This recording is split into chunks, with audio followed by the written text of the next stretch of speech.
Good afternoon my dear students. मैं आपका विज्ञान अध्यापक शुभम तिवारी माय गणित संस्कार अकादमी बिरधा ललितपुर से आप सभी विद्यार्थियों का आज की इस कक्षा में हार्दिक स्वागत करता हूं। विद्यार्थियों, आज का हमारा टॉपिक है स्थिर विद्युत इकाई 18, जो कि आज मैं प्रारंभ करता हूं।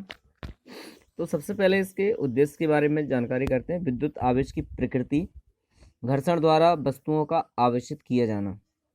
दूसरा, आवेश के प्रकार। तीसरा है आवेशित वस्तुओं के बीच प्रतिकर्षण एवं आकर्षण। अनावेशित वस्तु का आवेशित वस्तु की ओर आकर्षण होना। घर्षण द्वारा दो वस्तुओं में विपरीत आवेशों की उत्पत्ति। सुचालक एवं कुचालक। आवेश का स्थानांतरण। स्थिर विद्युत प्रेरण। त्वरित एवं त्वरित चालक और विद्युत धारा।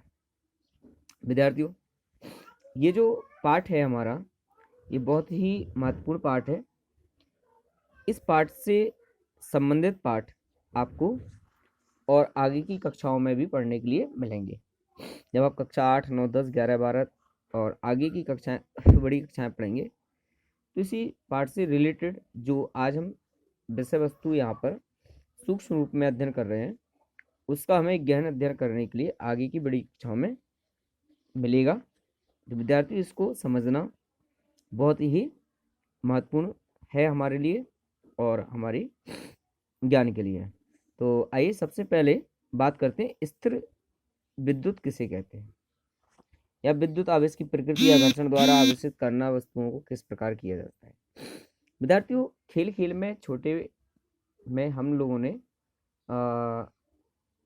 ऐसी एक्टिविटी किया करते हैं कि अगर देखा जाए तो उनमें एक टेक्निकली साइंटिफिक रीज़न होता है उनका, बट हम उस समय उससे अनभिज्ञ होते हैं, उसके बारे में जानते नहीं हैं, तो हमें वह खेल लगता है।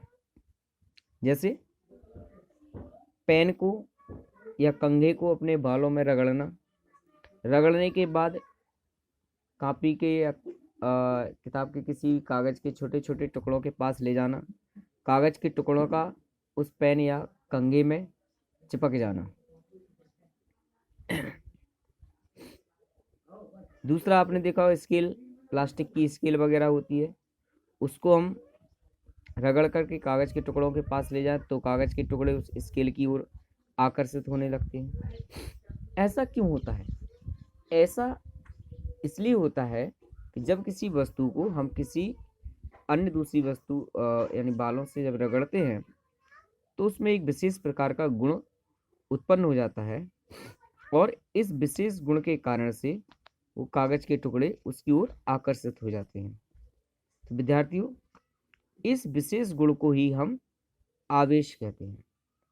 अर्थात जब किन्हीं वस्तुओं के मध्य में घर्षण होता है, रगड़ होती है, तो उसमें उन वस्तुओं में आपस में एक विशेष गुण उत्पन्न होता है। उस गुण को हम आवेश कहते हैं। या फिर यूं कह सकते हैं कि जब किसी वस्तु को एक दूसरी वस्तु से रगड़ा जाता है, तो वे वस्तुएं परस्पर एक दूसरे को आवेशित कर देती हैं।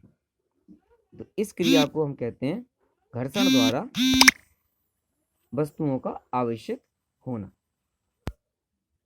विद्यार्थियों,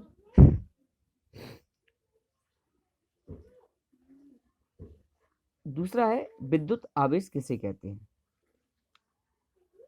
तो वस्तुओं के घर्षण के कारण से वस्तुओं का एक दूसरे को आवेशित करना, अर्थात वस्तुओं में आवेश का उत्पन्न होना ही विद्युत आवेश कहलाता है।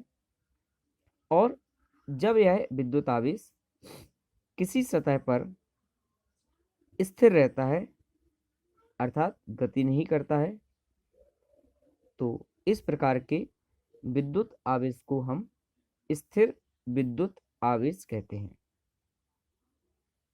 समझ में आ गया? सबसे पहले तो किसी भी वस्तु के द्वारा किसी अन्य दूसरी वस्तु को अपनी ओर आवेशित करने की क्रिया जिस गुण के कारण होती है उस गुण को हम आवेश कहते हैं या विद्युत आवेश कहते हैं। जब यह विद्युत आवेश किसी वस्तु की सतह पर एक जगह स्थिर होता है, मूवमेंट नहीं करता है, गति नहीं करता है, तो इसको हम स्थिर विद्युत आवेश कहते हैं। विद्यार्थियों, आवेश की प्रकृति कैसी होती है? तो आवेश की प्रकृति के आधार पर दो प्रकार के आवेश हैं। प्रतिकर्षण, दो प्रकार की प्रवृत्ति, प्रतिकर्षण और आकर्षण की प्रवृत्ति या प्रकृति उन दोनों के मध्य में होती है। जैसे आपने देखा होगा एक चुंबक के दो सिरे होते हैं। चुंबक को अगर आप कहीं से भी काटें तो पुनः उसके दो ध्रुव हो जाते हैं। अब बारी बारी से दोनों ध्रुवों को एक दूसरे के पास ले जाइए, तो एक स्थिति क्या होगी कि चुंबक के जो ध्रुव है वो एक दूसरे से चिपक जाएंगे। चिपक जाने का अर्थ है वो उनके प्रति आकर्षित होंगे। दूसरी स्थिति क्या बनेगी कि अगर आप चुंबक को दूसरी चुंबक के पास ले जाएंगे ध्रुव को बदल करके, तो वो एक दूसरे को अपनी ओर आकर्षित ना करके प्रतिकर्षित करेंगी, यानी एक दूसरे से दूर हटेंगी। तो इसको कहते हैं प्रतिकर्षण।